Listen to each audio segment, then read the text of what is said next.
ওয়াক্ত নামাজ ছেড়েছেন, কয় লাখ টাকা ঘুষ খেয়েছেন, কত যৌতুক আপনি খেয়েছেন, কত মিথ্যা আপনি বলেছেন। আপনার পাপ যত বড় হোক, যত বিশাল হোক, যত বেশি হোক, আল্লাহর দয়ার পরিসীমা তার চাইতেও বড়।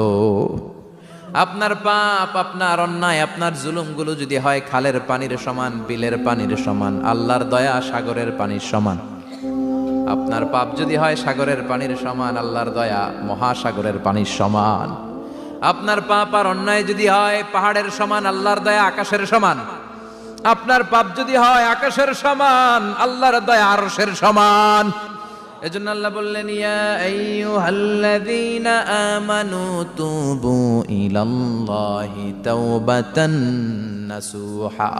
ও আমার গোলাম, তুই তোর নিজেরে যত বেশি ভালোবাসিস তার চেয়েও আমি তোরে বেশি ভালোবাসি। তোর বাবা মা তোরে যত বেশি ভালোবাসে তার চেয়েও আমাদেরকে বেশি ভালোবাসে।